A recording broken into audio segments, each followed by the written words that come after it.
تو شکلیں پہچانی جائے گی، لیکن اگر بغض علی کے وائرس سے مرو گے تو شکلیں پہچانی نہ جائے گی۔ اگر کرونا وائرس سے مرو گے تو کم سے کم عزادار تو کہے جاؤ گے، لیکن بغض علی کے وائرس سے مرو گے تو کلاکار کہے جاؤ گے۔ اگر کرونا وائرس سے مرو گے تو کم سے کم حسینی تو کہے جاؤ گے، لیکن بغض علی کے وائرس سے مرو گے تو یزیدی کہے جاؤ گے۔ اگر کرونا وائرس سے موت آئے تو مر جانا، لیکن بغض علی کے وائرس سے کبھی نہ مرنا۔ کیوں؟ کیونکہ اگر کرونا وائرس سے مرو گے تو کم سے کم لحد میں علی تو آ جائیں گے، لیکن بغض علی کے وائرس سے مرو گے تو قبر میں مروان آئے گا۔ آخری جملہ دے رہا ہوں، اس کے بعد یہیں سے ربط مسائل دے رہا ہوں۔ کرونا وائرس سے بچنے کے لیے، کرونا وائرس سے بچنے کے لیے بہت آسان طریقہ ہے۔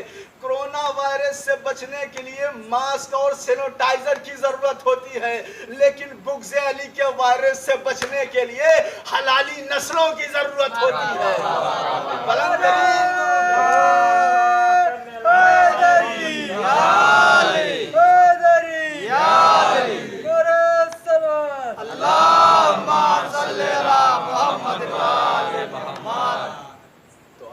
موت آئے تو یہ سوچ کے چلو کہ بغض علی میں موت نہ آئے، یہ وائرس ہمیں نہ لگے، بغض علی کے وائرس سے ہم 1000 قدم دور رہیں، صرف ہمارے دلوں میں پنجتن کی محبت رہے، اہل بیت کی محبت رہے، اور اللہ ہمیں محبت کا فلسفہ بھی سکھا رہا ہے کہ پنجتن سے محبت کرو۔ ہم نے تو ساری کائنات بنا ڈالی اس پنجتن کی محبت میں، اور تم بھی پنجتن کی محبت میں رہو۔ ہم پنجتن سے محبت کرتے ہیں، جانتے ہیں نا، ہم جب پنجتن سے محبت کرتے ہیں اور جب اس کی تاریخ شہادت آتی ہے تو صرف ہم آنکھوں سے اشک بہاتے ہیں، لیکن ذرا آسمان سے پوچھو، ذرا زمین سے پوچھو، جب یہ وقت آتا ہے کہ شہادت کا وقت آتا ہے پنجتن کا، تو زمین بھی روتی ہے، آسمان بھی روتی ہے۔ تاریخ بتاتی ہے کہ آسمان چیخ چیخ کے کہتی ہے، ہائے میرا مولا، ہائے میرا مولا ہم سے بچھڑ گیا۔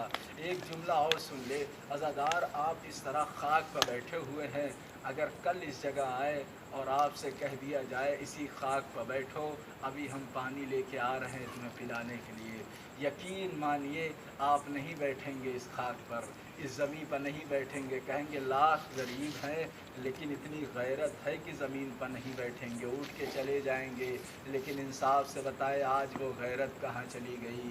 آج وہ غیرت کہاں چلی گئی؟ آج کیوں اس خاک پر بیٹھے ہیں، اس زمین پر کیوں بیٹھے ہیں؟ تو عجب نہیں آپ لوگ کہیں گے، ارے اسی زمین پر تو شہزادی بھی آ کے بیٹھی ہے نا، اسی زمین پہ کائنات کا امیر المومنین آ کے بیٹھا ہے، ارے اسی زمین پہ رسول خدا آ کے بیٹھے ہیں، جو رسولوں کے رسول ہے وہ آ کے اس زمین پر بیٹھے ہیں۔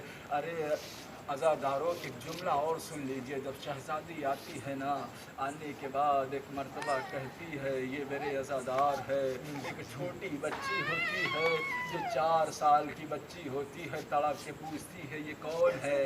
یہ جب میرے بابا کا مصائب سنتے ہیں تو کیوں روتے ہیں؟ تو آواز دیتی ہے، اے میری بچی سکینہ، یہ عزادار ہے، تمہارے بابا پہ رونے کے لیے آئے ہیں، تمہارے بابا پہ ماتم کرنے کے لیے آئے ہیں۔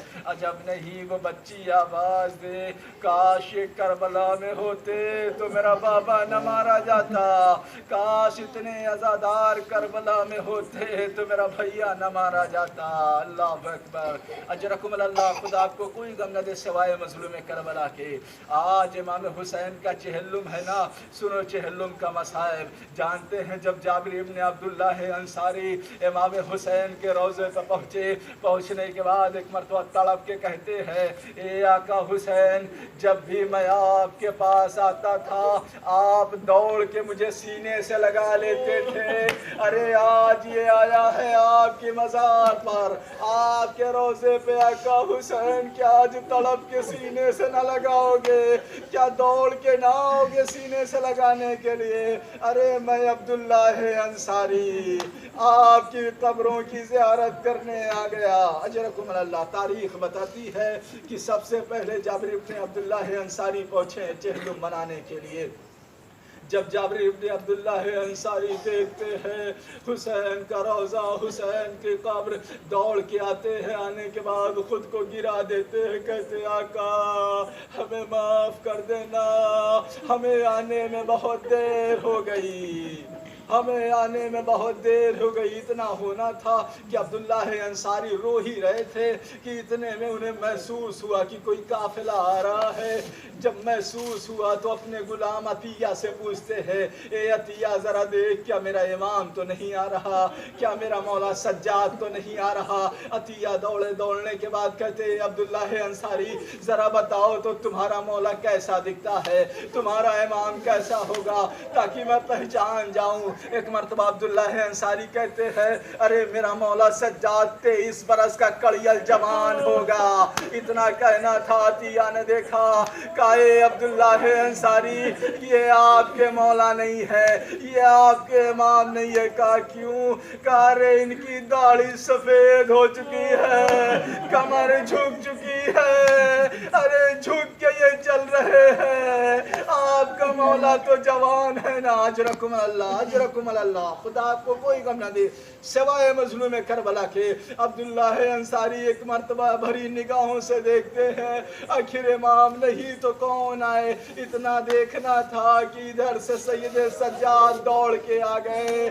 کہا عبداللہ انصاری پہچانا نہیں؟ ارے میں تیرا امام سید سجاد، اسی غریب باپ کا بیٹا سجاد۔ عبداللہ انصاری نے کہا مولا یہ حالت کیا ہو گئی؟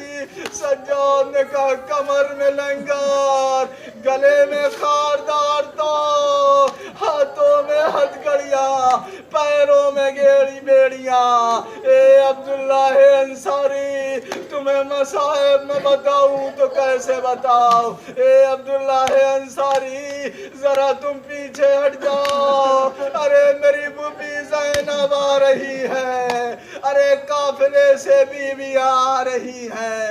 اے عبداللہ انصاری دور ہٹ جا۔ اللہ اکبر، اللہ اکبر۔ اجرکم اللہ۔ خدا ان آوازوں پر رحمت نازل کرے۔ بس مصائب کا آخری فکرہ سن لیں عزاداروں۔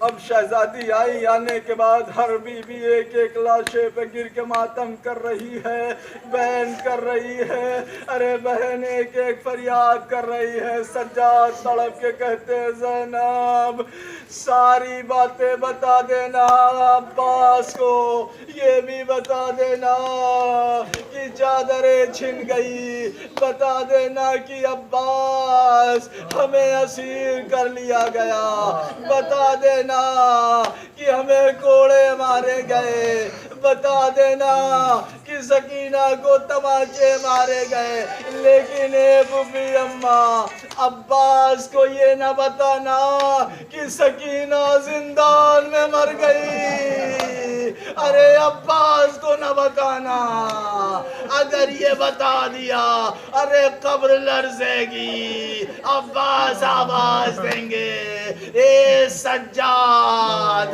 میری سکینہ کو کیوں چھوڑا ہے، ارے میری سکینہ مجھے لے کے آ، یہ نہ بتانا کہ سکینہ کو نہ لا پائے۔ انا للہ و انا الیہ راجعون۔ وَسَيَعْلَمُ الَّذِينَ ظَلَمُوا أَيَّ مُنْقَلَبٍ يَنْقَلِبُونَ۔ ماتم حسین۔